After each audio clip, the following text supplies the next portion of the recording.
Yeah, what's going on, everybody? Happy Thursday. So we were dealing with blue smoke, which is very usual for us with the stream.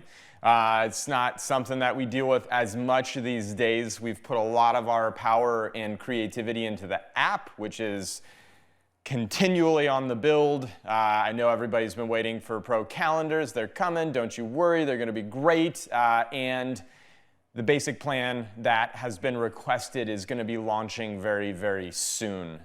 So keep an eye out in your email and all of the correspondence for Mirai mobile updates. But what a day. What a day to welcome you guys here. This is actually a day of tremendous shift for Bonsai Mirai.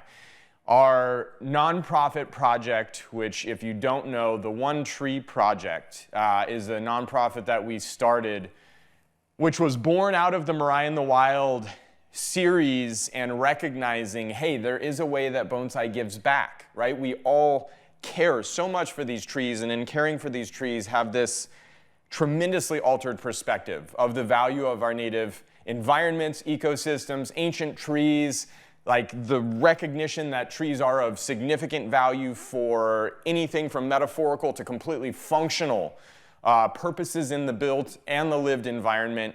And with this nonprofit, we've already been taking advantage of opportunities to be able to spread the love about trees through youth education, through the funding of fire ecology to conserve ancient forests, through the contribution to cone collection and reforestation after mega fires, as well as to vascular research as this very interesting sphere of conservation that we sort of lucked into in our passion for bonsai, recognized the significance of, and thought inside of this beautiful pursuit that's become a lifestyle for so many of us, there is a way that this can serve the greater good, and these trees can be both a motivator as well as an inspiration and a functional turning point. A point of leverage to take action and fund conservation. You'll be seeing a lot more about the One Tree Project as we continue to move forward. Fantastic board of very talented people that care, and a wonderful community of people that see the value in what we're doing. And again, it is really exciting. The projects that have gotten off the ground already are super encouraging, and again, you'll be knowing more about that. So, you know, this is, Lonnie and I were talking before we launched the stream, this is, I do believe, the 8th tree sale that we have done at Mirai. And each time that we do these tree sales, it is a monumental lift. Now, I'm going to take you back to the first tree sale, which we did with Arthur and Kendall and Colton, the original team that brought you Mirai live and sort of got this streaming platform and elevated Bonsai Mirai into sort of the global sphere of bonsai knowledge and education, and started that big community build. And I was telling the team as we were finishing shooting yesterday in a very leisurely environment where we had all worked incredibly hard. This is a mega lift to get 32 trees primed and looking their very best to send off into the world, right, and carry the label and the spirit and the positivity of Mirai onto the benches of collections of people that we care about and value. It's a monumental lift. And as we were like leisurely shooting these trees in the studio, and I was finishing the last trees in the workshop, we were talking about the very first tree sale, which we started working on the trees the night before the trees launched. I literally started cleaning the trees up the night before. We shot through the night. Arthur fell asleep on the couch up in the office editing the images. Kendall was on her last leg getting the last one uploaded. I went to sleep when the sale went live, and kaboom. It was like this atomic bomb. People just wanted those trees, wanted correspondence about it. We did everything wrong, and yet somehow it worked out. We've gotten better every year, and I do have to say, this being the last Mirai tree sale, it is by far the best tree sale that we've ever put on. Because, you know, for the last year, we really had to commit to rebuilding Mirai if we wanted to take that next step, right? Every time you try to aspire to new heights, you have to come back and revisit your foundation. You've got to shore it up. you've got to bulk it up and beef it up. And we really had to go back to the infrastructure of Mirai, rebuild the facilities, refortify the foundation of the team, of the platforms that we're launching all of this information and knowledge on, and set ourselves up for success in the future. So for me, spending so much time on that, coming back to these 32 trees that in less than an hour you're going to have the opportunity to pull into your collection and continue the care and stewardship of these ancient beings. It was like a revisiting, a relaunching into bonsai for me, because I had been away from anything besides watering, pinching, partial defoliation, pruning, and nutritioning the garden. You know, the styling and design, I actually felt rusty, and I got into it with this tree sale. And the first tree, I was like, wow, that's beautiful. The second tree, I was like, oh my gosh, these are going to look good. These trees have evolved. They've evolved on nutrition. They've evolved with the garden. They've evolved with me as an artist. And that is where I'm so excited, because it's 32 trees, which I said, I'm going to do these 32 trees. With every other tree sale, there are a handful of trees I do not get to. I got to every single one of the 32 trees, not because I wanted to sell it, but because I wanted to see it at its very best aesthetic condition. And that is what we're presenting to you, and I'm super excited. Now, I'm going to start introducing you to a few select pieces as we count down to the tree sale. Again, the tree sale is going to go live right at 11 a.m. PST. The countdown is up in the upper right window. They're all going to go live at once. Refresh your screen. If it's in your cart, it's not yours. You've got to press buy. 32 trees of a variety of stages of development, species, sizes, price points, etc. And so, you know, it's not to create any sort of urgency, but definitely if you see something and it registers with you, lock it up, because it will not be there long, or at least that has been the historical trend of the tree sale. Okay, but I'm coming back with the first tree that I wanted to show you, because, you know, when you start to talk about the value of bonsai, there are intangibles to bonsai. And one of the major intangibles is time as a bonsai. Not necessarily age of the material. And I was out in the garden just before I came in here, giving a little bit of water to some trees, knowing that we were going to go right up to 11 o'clock and we're going to have pretty significant heat. And I was walking through and I was seeing a Rocky Mountain juniper that had this incredibly swollen vein.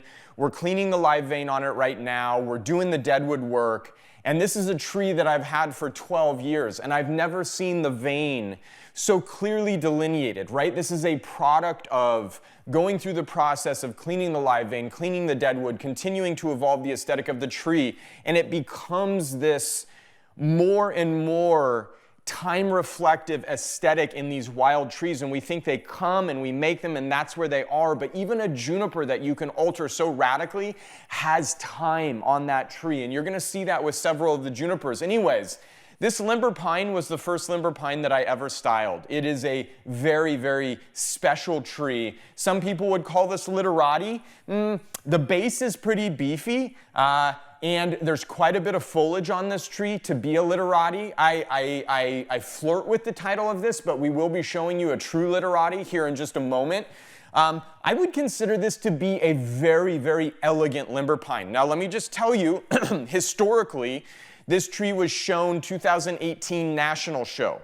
This tree is a collected limber pine by Randy Knight from the Rocky Mountains. I'm guessing 180 years old, based on sort of the deterioration of the deadwood, the hollowness, which is indicative of every limber pine, the fact that there's only half of the trunk visible, the rest of it rotted and deteriorated, and I'm guessing there's even some fire that probably took place in here to get this kind of scaling effect of that deadwood, very much representative of fire. So we have a lot of elements acting on this tree. But when I showed it in the national show in 2018, here was the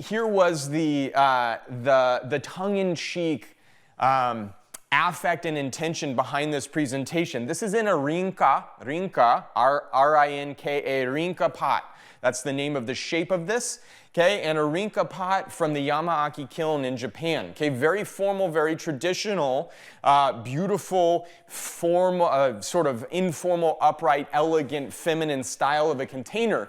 But if you look up into the canopy here, this is, in my mind, what makes this tree so interesting and so special, okay? So I put this tree, and go ahead and bring me in tight, Josh. I put this tree into a formal container, but the defining branch does everything that it's not supposed to do in crossing over that trunk. Now, could that be one of the things that takes it out of Literati and puts it into this very beautiful feminine design? Possibly, but that is what the tree gave me, right? And so many times with the trees at Mirai, we have this unique characteristic that is forbidden in the traditional bonsai model, and yet what are you going to do? Cut it off and have a lesser tree? Cut it off and lose the most interesting part of that tree?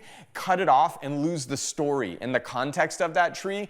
So we took this and we embraced this. I mean, this to me is the essence of the tree. Yes, the base is fantastic, strong, beautiful, hollow, ancient-looking deadwood, wonderful bark on a 5-needle pine, a 5-needle pine at that, highly cherished and prized species and genre of pine inside of all of our pines, that 5-needle pine, long needle, single flush pine. But beyond that, we have this interesting character. So putting it in a formal pot into the national show and showing this faux pas, every time I came back to this tree, somebody had rotated it. Somebody had rotated it so that that branch was not crossing the trunk. Now, my guess is that was probably Bill Valvanis. I never caught anybody rotating it. I would rotate it back. I would come back. The tree was rotated again. And this was the game that we played all weekend of whose front matters most, the exhibitor or somebody that's organizing a show trying to get people to conform to their aesthetic. And the best part about this is exactly why I displayed this tree. In this sort of attempt at formal bonsai, and there's this tree in this formal container that follows this formality, and then there's just a big radical expression of freedom, breaking out of the box, up in the upper canopy of the tree that gives rise to this incredible pad formation, occupying this negative space. Notice the slenderness of the silhouette. The elbow being highlighted on the right side, a change that I recently made. I ginned this big branch that dropped down and sort of concealed that elbow and really pushed the tree to the left to start to execute that greater discussion of asymmetry in that tension-filled direction. Now, this is the best part, okay? This tree has very little wire on it. And again, I want to go back to the beginning. We talked about the intangibles of time as a bonsai. We have provenance in an exhibition. We have contextual intention in the piece. We have contextual intention in the composition of the piece plus the container. And you have time on the tree where we are reducing the amount of wire, we're reducing the amount of control. The tree is taking on this character and spirit, and we're getting to this softer and softer aesthetic, the intangible of time that you cannot buy. You cannot wire into the tree. You cannot technical yourself into the aesthetic. Now, as I rotate, you probably see several fronts on this tree and several possibilities. Maybe you see areas that you like more. This is the process of, and Mr. Kamara used to always tell me, listen, trees have to exchange hands. Trees cannot remain in one garden their whole life. Trees must have different interpretations and iterations, and as long as somebody doesn't remove the character that gives that tree its soul, that iteration through iteration of interpretation, of hardship and recovery, of life spent in a bonsai container, that is the value, that's the intangible concept of time. Okay, so when I look at this tree, of all of the trees, and this has been in a tree sale before, and I'm putting it back in here saying, hey, we've all evolved. We've all become more sophisticated. This is a tree that's ready for the next hand to take on the challenge of how to reconcile this formal, informal, sort of traditional, non-traditional dynamic inside of this tree. But it's also a tree for a sophisticated bonsai taste that's had powerful trees, that's had incredibly zigzagging trees, and is looking for this subtle softness and beauty of the form of the tree plus the intangible concept of time to elevate your bonsai collection. I will tell you, I knew I hit it when this tree, when every single person that visits the garden stops in front of it and says, I love this tree. I love this tree. I don't know what it is about it, but I love it. And this is a tree that people stop for in the radical environment of Mirai and all of the crazy trees that we have, okay? This one's gonna be available. Am I sad to be letting these trees go? I'm devastated. I gotta be honest with you. Last night, I was totally devastated because there are 32 trees. I'm actually gonna tell you, there's probably 29 trees out of the 32 trees that I don't wanna sell. There's 3 trees that I'm like, I can sell those. Somebody will enjoy that. It's a great tree, okay? There are 29 trees in there that I'm like, I don't want to see this go. I don't want to lose my time with this tree anymore. And listen, you got to put these things into the world. You've got to let your work live as a bonsai professional. And there are bigger objectives that we're working towards with the One Tree Project that this sale is going to help us facilitate, okay? Keep an eye out for this one. A really, really beautiful and sophisticated tree. Okay. Let me see, I've got questions here. Are the sold trees going to be delivered across the U.S. similar to prior sales? If you look in the description of the trees, it's going to tell you how that shipping is going to take place.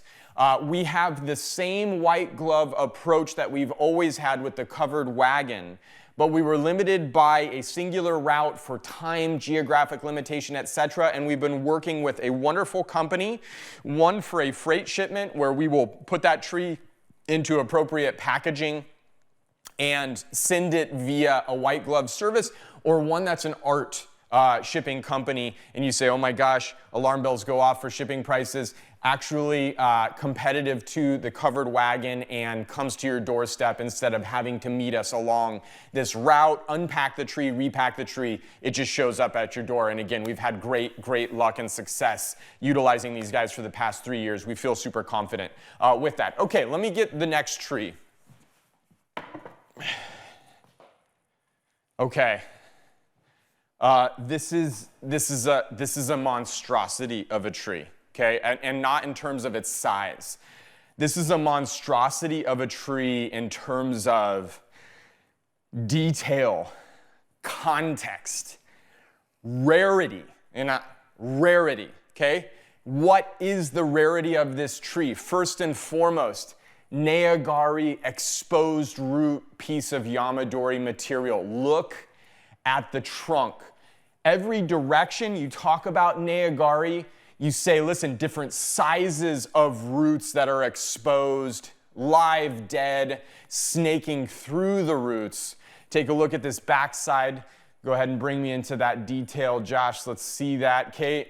I mean, this is clinging to a eroding hillside circa volcanic activity, windblown activity, flood activity. But let me take you a step farther because I'm going to show you this small little root right here. Now this is amazing, and this is not just dead wood. There's a live vein that's running up this, and watch closely, keep following me up, Lonnie. This live vein spirals over the top here, comes all the way around, and look at where it delivers you all the way up to this radical upper branch. Tracking deadwood the entire time. A little bit of a wind-informed shape here, topographical representation of that exposed root form. A little bit more of the wind coming down here, wind coming up there. Very organic representation. And some people are saying, I would cut this off. If you cut that off, I will come find you. That would be to sacrifice this tree to the bonsai gods. When you have this kind of live-dead interaction, you are purchasing this tree for all of the character that exists here, but mainly for the character that comes through the material in this radically unusual, rare circumstance where that fine live vein survived the erosion and decay of this entire trunk, the erosion of the ground and the soil system, and exposed this incredible Nabari, okay? Now, live veins twisting throughout the canopy of this tree. Again, I'm going to go around and just kind of show you, and this is, as far as I'm concerned, one of the most interesting Rocky Mountain junipers I've ever touched. The size is incredible, right? Handleable, manageable, the weight is manageable. You'll see in the details on the web sale, the weight of the tree, the size and dimension of the tree. A beautiful Austin Heitzman stand would make this thing absolutely sing. Wonderful structural branches from a multitude of locations, everything, top to bottom. You're talking about a Rocky Mountain juniper you'll never be able to find again, executed at the highest possible level. Finally, a handmade container from Michael Lime Allen. Some of you know Lime from the podcast back in the early days of Asymmetry. This was one of Lime's pots that he made and is a beautiful, beautiful representation of a traditional formal ceramic vessel. Incredible color, beautifully made, combined with this tree. I don't want to sell this tree, right? I said it about the Literati or the feminine limber. This is another one, 29 of the 32. I'm saying, this really hurts. You know, it hurts. And also, I want the community to have these trees. I feel good sending them into the community with the significant health that each of these pieces of material has. And the state that it is in, and this is what allows us to continue supporting the ceramicists that we represent, continue supporting Randy and the Backcountry Boys, and Bob Scheiman and the collectors that we value so much, and Tom Roberts and the field growers, and Austin Heitzman and the stand makers, as well as Drive Forward the One Tree Project. You know, like, these trees are the reason we do this. They're the orators of our attempts to communicate, and they are the things that carry the load of this art form. But looking at this every day in the garden has given me a lot of joy, a tremendous amount of pleasure, and I recognize, sometimes those are the trees that you have to let go, that you have to put into the community. This is a barn burner. Even to the degree, look at the fine little gin detail here. Hanging down, I'm just gonna put my hand behind it here. Look at that little, that is, I gotta tell you, that's a lot of care. Look at that little thing, a lot of care to keep those details intact for you guys. Come on now, right? Incredible Rocky Mountain juniper, okay? Next tree up, Josh Sales took some beautiful footage of. It's a tree that you are all very, very familiar with. You've seen its original design. You've learned the Literati aesthetic on its creation. You've were introduced to the great work of Jonathan Cross in its repotting. If you've been a Mirai Live member, then you will know this tree well. You will understand this tree, and you will understand its significance. Certainly a tree that carries a lot of history at Mirai with it. I'm going to turn it over to Josh Sales. Lodgepole pine is this incredibly quirky, free-form species of pine that we have the pleasure of working with in North America. And if I had to think of an equivalent, I would think of the Japanese red pine. Not in terms of pine behavior, but in terms of aesthetic character and the freedom to truly play with differing branch lines and a more creative iteration of the pine form through the execution of bonsai. This lodgepole pine was both styled on Mirai Live and repotted on Mirai Live. So you've been able to see the first two most significant and pivotal operations. What you haven't seen is its evolution over the past 4 years of time, as it's really set its structure, it's expanded its tertiary foliar mass, and getting to pull it into that state of refinement that makes Literati so special.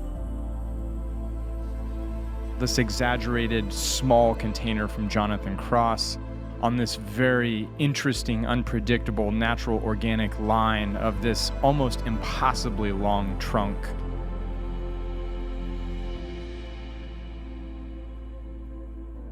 A lodgepole pine collected from the Central Cascades by Rich Williams.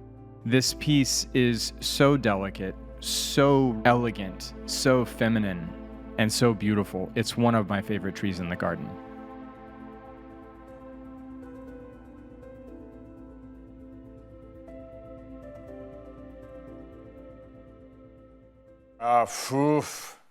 Stunning, huh? Yeah. I feel, we did the Bonsai Styles lecture a few weeks ago for our monthly lecture series on Mirai Live. And, I was really adamant about a few styles that I feel are not handled appropriately in bonsai. And that was the windswept and the cascade. But I always come back to this concept of literati because it's so sexy, right? To talk about something being literati and just coming from the elegant, feminine limber pine, which it doesn't necessarily satisfy that literati concept. Kind of does, but kind of doesn't. It's like, this is true literati. Now, I wanted to show you before I start rotating that this sits alone. I can probably rotate it and it's not an issue. It's got just a little bit of a wiggle. So for proactive sake, when I set this on the bench, I always make sure that it is adequately supported, wind, etc. I'll put little blocks. As far as sitting in an exhibition, it would be fine as it sits right now. Again, I could probably rotate it. If I got a little excited, I could see it tipping and that would suck. So just proactively to be able to converse about this tree. Now, this tree is a tree that has really relaxed into itself, right? Because the apex used to be higher than the trunk and could be elevated higher than the trunk once again. The character of this is all in that dropping branch on the left. That piece coming off, irregularly at this random point on the trunk. And then also look at that little hiccup, half heart, up in the upper portion of the tree, okay? So there's some definitely subjective decision-making aesthetically about how to handle the apex of this tree. Now, it's coming fairly far forward. The amount of tertiary refinement that this tree has experienced is significant, and the expansion, and I want to continue to maintain that elongated delicacy. There is certainly opportunity, if you can see it now, to pull that apex up, have it above the trunk line, but it opens up a little bit of a different design dynamic, and I personally find the informality of the engagement to the viewer, I find it to be visually very intriguing and very interesting because it extends this impossibility of the line, not just in the two-dimensional plane, but now all of a sudden you have this impossibility of this line in a three-dimensional plane, and it is very engaging as a viewer. Now, the Jonathan Cross ceramic has the weight, has the context, right? Almost a granite, which is out of his control outside of the wood that he uses to fire this down in Joshua Tree, but almost a granite type of appearance. Lodgepole coming from primarily the western United States, granite being one of the predominant stone or aggregate surfaces that would hold lodgepole pine forests, or the stunted lodgepoles that exist. This particular tree actually coming out of the Cascades, but contextually sitting very beautifully inside of the Jonathan Cross. And again, when you start to talk literati, you might be looking at this container and saying, wow, that is small. Yes, that is a quantifiable, necessary part of the literati aesthetic. The constriction almost to an impossible degree of the roots, which I would say this tree needs water every day when we cross 85 degrees, every other day when we're below sort of, 83, 82, 80, 75, 70 and below every other day. Which tells you, it's like, okay, the sparseness of the foliage, which it's got a lot of foliage, and in the future as it accumulates more foliage, there's going to be more deadwood, more negative space created, a fewer number of branches. I was not quite ready to make that decision yet because we are still, again, right, strengthened pines comes from the roots. We use the foliar mass to build up the RPMs. This tree is backbudding profusely in the branching that it has. We expand that ramification in those branching, and then we leave behind deadwood of the branches that we choose to eradicate or eliminate to open up that negative space, to create and continue to perpetuate that literati dynamic, right? And that is what allows us to hold a tree in a small pot like this as we age the aesthetic of it and become more and more minimal and more expressive of that line. Easily, hands down, my favorite literati that we have at Mirai, which we have quite a few right now that are really beautiful. This is at the top of the heap, and I'm gonna say one of my top four literati that I've ever seen, right? We've had some literati on the tree sale before, a really interesting slanting ponderosa with that angle at the top and the ceramic made from ash from Mount St. Helens. That one was pretty legendary. I've had some very dainty limbers, a few Rocky Mountain junipers that were super literati, that were spectacular. I've held on to this tree, and I guess I feel like this tree has the ability to be an ambassador for some of the ecology projects that we want to accomplish with all of the elements that it has, possesses, conveys, and the fact that we've created it together as a community. So a really, really special tree that, again, you know, one of my top 4 favorite literatis that I've ever seen as a bonsai professional. Do I want it to go away? No. Do I know that it's going into good hands of a trained community that can continue to perpetuate its design and will be here to support you through it? Yeah, I do, and that's what makes me willing to do it, okay? Really, really special tree, though. Special in terms of engaging with Jonathan Cross. I feel like this was the tree container combination that broke through for a lot of people.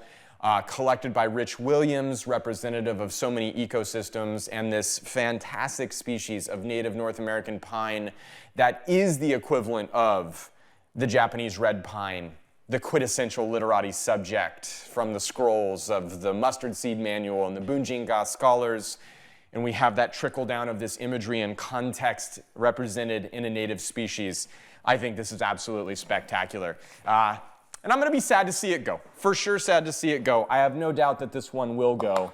Okay, so this tree became, and we'll adjust the cameras here. This tree became, and let me just see if I can set this down. It's not going to give us much, but it'll give us some. Okay, cool. This tree became iconic in the original gallery, bonsaimirai.com.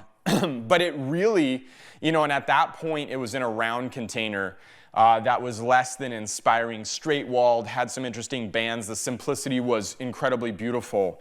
But it really started to become a special tree when we started using it for the BSOP series, where we were saying, listen, this is what you do to all of these different genres of trees at this time of year. And if any of you remember, this made some appearances with me, but Todd Schlafer stepped in while we were out of town on one of the occasions and led that BSOP series, and he pinched this spruce, right?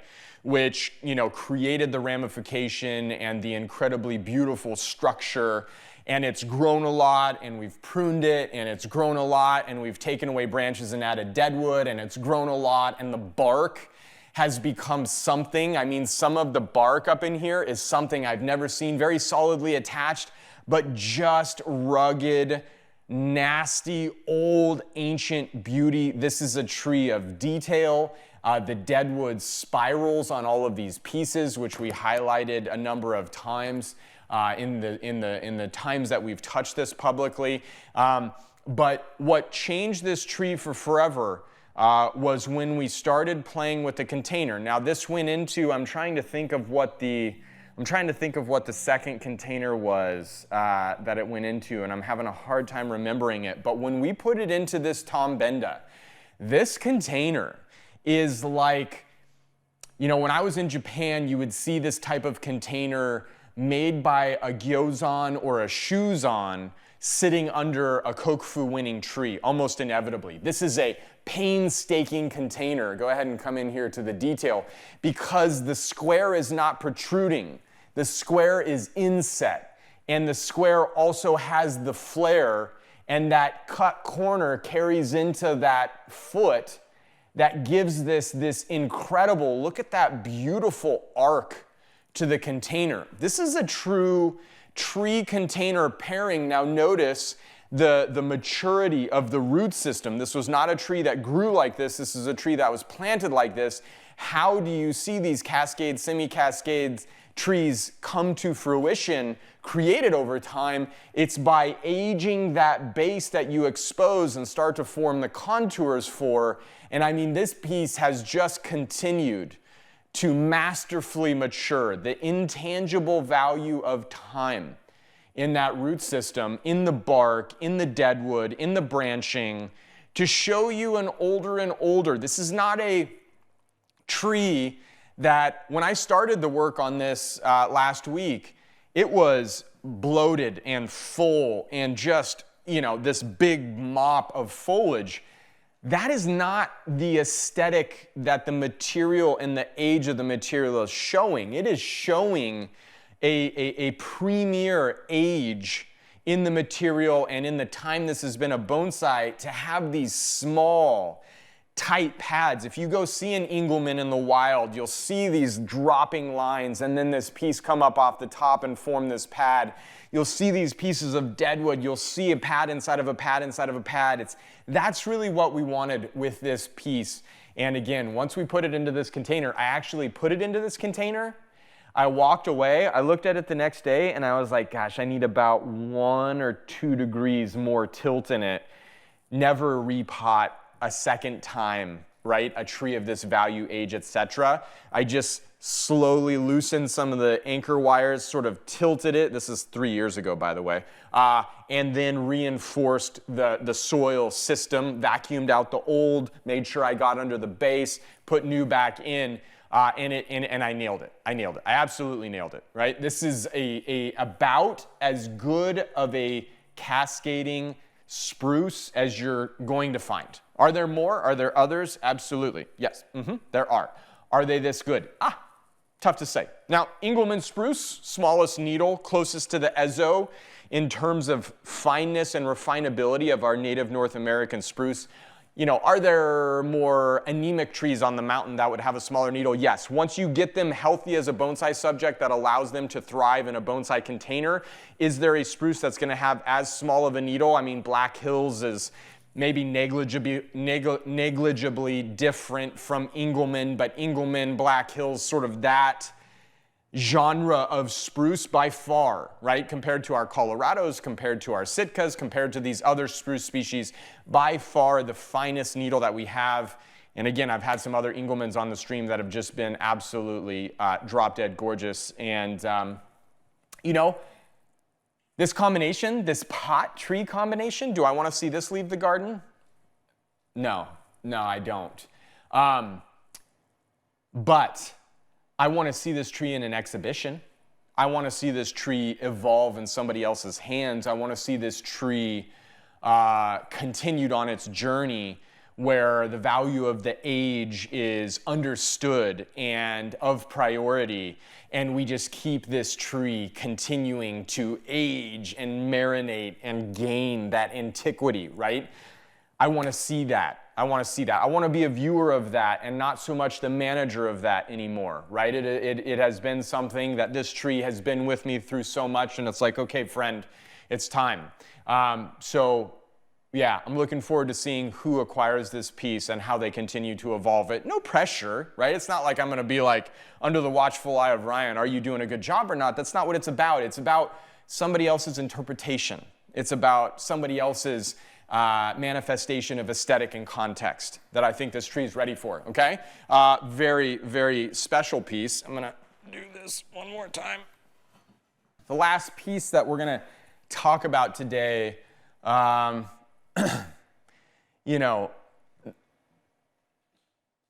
again, a tree that upon the purchase of the tree, when we talked about this in the lecture, upon the purchase of the tree, I didn't have any idea how good it could be, right? And this is one of the great Christmas presents, gold finds of purchasing Yamadori, or maybe a field-grown tree where the Nabari is buried halfway down the nursery can or something like that. Like, you just don't know. You can't see everything, right? I purchased this tree from Dan and Steve, the Backcountry Boys, and they said, this is a really good tree. And I'm looking at it and I'm saying, yes, I see it could be a good tree. I will purchase that knowing I have the ability to make a good tree.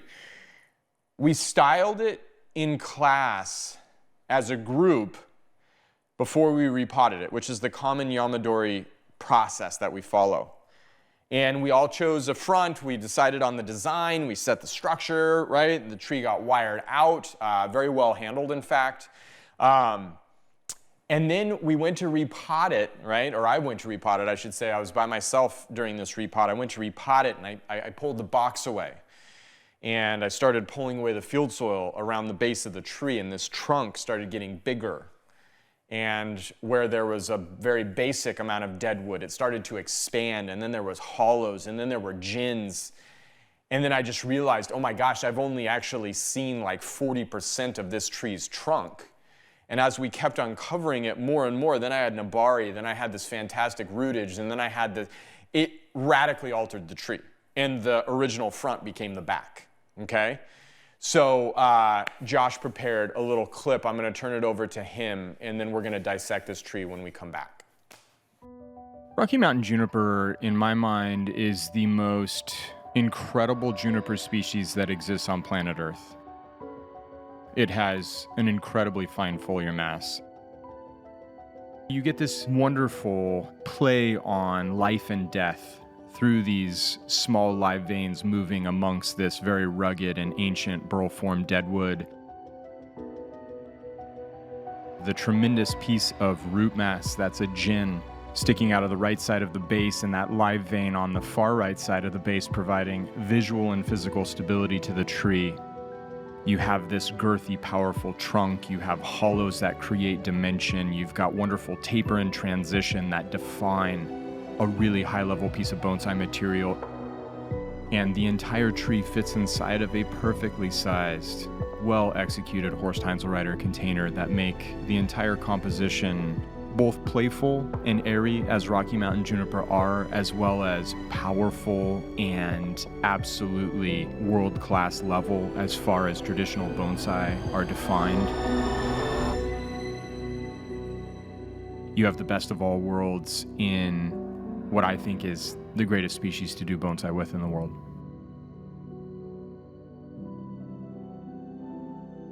Dang, Josh Sales. Looks good. Looks so good. I just want to grab that moment. I want to grab that moment on that tasty walnut slab, which if anybody was at the Pacific Bonsai Expo for the first expo 2 years ago, that was the walnut slab that Randy Knight's Ponderosa Pine that won the Pacific Bonsai Expo sat on. Yeah, what a beautiful way to repurpose that piece.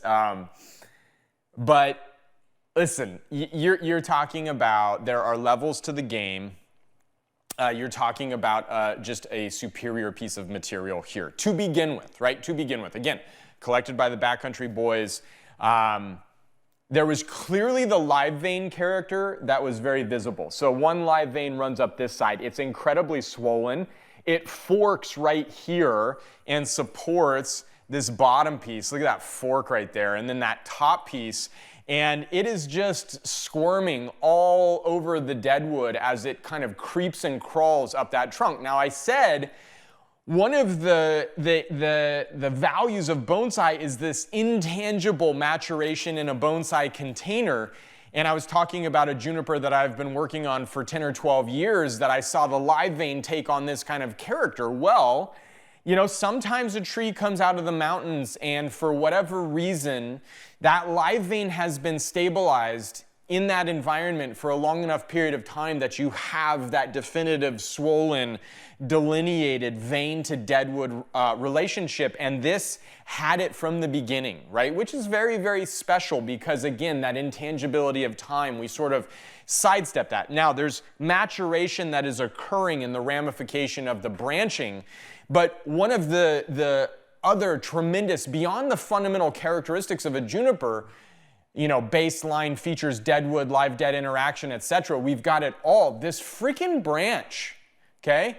Because so often we have this character-filled piece of material and that quirky differentiating gesture beyond all of the boxes that you check, right? This juniper has a strong base, check. This juniper has live veins delineated, check. Visible from the front, check. Asymmetrically visible from the front, check. on the side of the asymmetrical portion of the trunk that holds the ability, right? We have another live vein over here that snakes around this deadwood hip and corner, connects to your great rootage and nabari, accentuates this dead piece right here, okay? So that is supporting the asymmetrical push to the left that this tree is engaging with as we look at it. So it's on the proper side of the trunk, right? In terms of live vein placement, check, right? All things, boom, boom, boom. And then you've got this hollow in the deadwood. You've got these ancient sort of confluences of vascular tissue, and I'm going to show you the backside, which you'll probably start to understand why the backside, and I'm just going to let Lonnie kind of zoom you through that. You'll probably understand why we potentially considered this for the front. You'll even see the potential for the shape in this, but we don't have the same live-dead interaction, and it was only until I mean, this tree was buried up to here, right? So I saw the base having inverse taper, but that hollow that you see, notice that hollow, that deep cavity, that third dimension of foreground, background right there, all that was all covered. The soil line was right here when I started this process. So everything, including this root, was below the soil line when we initially designed it, radical angle, and all of a sudden we get into this objective repot. Okay, but it checks all the boxes. You have this very interesting, quirky drop branch. And it's not just quirky because it drops straight down. The deadwood follows it all the way to the tip. Live dead interaction on this branch shape, dropping down like this all the way down to this very southern tip here. You've got deadwood running through this whole thing that gives rise to this fantastic character inside of the tree. So you go beyond all the boxes that you fundamentally want to have a great juniper bonsai, and you get this attitude, you get this character, you get this presence that is phenomenal. Now I just want to bring your attention, timer in the upper right corner. I'm looking past the camera and I'm seeing we're at 8 minutes and counting for the launch of the tree sale, goods.bonsaimirai.com. They will all go live at 11 a.m. Pacific Standard Time, which is 8 minutes away. Keep your eye on that once they go live. Purchase if you find something that meets your desires, or hold your peace. It's not purchased if it's in your cart. It's purchased once you hit buy, is what it is, okay? So anyways, coming back to this, you have this incredible, incredible character. You also have a beautiful hierarchy in terms of the aesthetic within the live veins on this right side of the tree. Okay, your apex definitively oriented towards the front, not extremely so. Really beautiful live dead interaction on this back branch that's kind of creating the depth in the design. And I think it's hard to show a tree when it presents in this kind of powerful manner without paying tremendous attention to the ceramic vessel. This is a Horst Heinzelreiter ceramic vessel. It has this beautiful pattern on it, and the pattern pulls in this reddish brown beige kind of gradient hue to it on top of what otherwise kind of has a little bit of those granite kind of nods to the environment, and is, executing that Horst Heinzelreiter matte presence of the white tone that when you combine it with the juniper, the green of the foliar mass pops, the red of the living veins pop, and all of a sudden you have this live portion of the tree framed, accentuated, and highlighted by that analogous container to deadwood combo that really pushes the life of the tree right into the foreground. Boom, right? Here I am, this glowing emerald green. When we continue to assess value, especially on a collected native North American juniper, we have to look at foliar quality, okay? And when you see Rocky Mountain junipers that have all of the boxes checked, plus you see Rocky Mountain junipers that when you look at their foliage, their internode length is short, they're highly compact, The color is a beautiful emerald green. This is there's 5 general phenotypes, right? Phenotype being a foliar character in the domesticated environment. Every Rocky Mountain juniper looks like an Itoigawa on the mountain, anemic and stunted. When you give it water nutrition, that changes. 5 phenotypes under domestication. This is by far one of the tightest, one of the most compact, one of the most upright forms, which makes it very easy to get this tree to look so beautiful, to look so perky, to look so finished and dense, and yet show the kind of spatial presence in the design that we see out of those really fine compacted juniper varieties, the Shimpakus, the Kishus, the Toigawas, the Fudos, right? The Rocky Mountain juniper highest level phenotypes offer that same capacity. I actually have a Rocky Mountain juniper grafted with Itoigawa, and when you look at it, I can't tell the difference between the two, and I wonder why I grafted it. Is what it is. I already did it. I'm going to go ahead and go with the domesticated variety. This has that kind of quality, okay? So this will be, you know, it's which one's the crown of the ball? Tough to know. Tough to know. Depends on what your taste and flavor are. This tree, immediately showable. Immediately showable. Stands out as a phenomenal representation of our native North American junipers, but there are 29 of the 32 trees that I'm devastated to be passing on, and also so grateful for the community's support. Incredibly proud, right? I said, listen, we had to take a year to rebuild. If you missed the beginning of the stream, let me just take you back to where we're at. 8th tree sale that we've done. First tree sale, we started cleaning up the trees the night before the sale went live. Arthur, Kendall, Colton, and myself. This is Lonnie's 5th tree sale that she's done at Mirai. Each time it's gotten a little bit better. Each time it's gotten a little bit more beautiful. But in taking the time to fortify our foundations at Mirai this past year, teaching a lot less, doing a lot less, building a lot more foundational strength, fortifying our company and facilities to make that next evolutionary jump, climb higher in terms of high tide raising all ships in the community and leading the charge. The tree sale was my catapult back into tree work. And actually, this was the tree that started the tree sale, where I put my hands on it. I needed to be back in contact with the bonsai. And as I started working with this, I started saying, ooh, this is gonna be good. And it really set the tone for every successive tree that I worked on in the preparation for this tree sale. It set the tone for the kind of love and care and consideration that was put into each of these pieces that's being offered. And again, you know, each tree sale having some thematics. This one being the last tree sale that we'll be doing through Bonsai Mirai, definitely carried with it a tremendous amount of appreciation, of gratitude to the community for all the support that you've shown, and a lot of optimism for the future, where we're headed, which is using these trees and the powerful voice that they have through this curiosity that they create and this incredible visual that they stimulate and this relationship that they metaphorically represent, to raising awareness and continuing to drive forward the motivation of conservation of the places that inspire the work we do here at Mirai, inspire the cultures that occur around them. And that's the One Tree Project, which again is officially a 501c3, is working hard on the educational branch, working with youth, and exposing them to bonsai in a variety of different contexts. First project under the umbrella of the One Tree Project took place in Leadville, Colorado. Took it back to the roots a few months ago.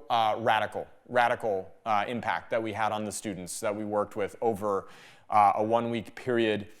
Working on a project in the Midwest right now. Can't say too much about it. Very, very excited by the potential of it, being supported by a Mirai Live member who sees the benefit, and several Mirai in the Wild projects being brought to some degree of film finality to be able to continue pushing the boundaries of what we can represent through this art form, okay? 1 minute and 10 seconds and counting until the tree sale goes live. goods.bonsaimirai.com is where you want to be. Have your window up. These will all sort of come live at the same time, as long, and let's just go ahead and say, listen, Blue Smoke can happen. Shopify has been bogged down by tree sales or product launches before. Let's keep our fingers crossed that everything is going to go smoothly. And you know, I just want to reiterate for the last time, Mirai is getting ready for our next big step and our next big evolution. We have really big plans. I know a lot of people want to know. You will know. You will know. As things continue to evolve, you will know. You're on this journey with us. We're leaving nobody behind. This is about taking what we're doing to the next level. High tide raises all ships. Come with us as we continue this journey. We have been able to develop a reach we never thought we would have. We're seeing bonsai do things we never thought it could do. And it's all been made possible for you guys. Thank you. Sale is live. We love you guys. Enjoy. Can't wait to pass these trees on. And we'll continue doing what we're doing in a bigger and better way as a result of your support. All right? Thanks so much. Mwah.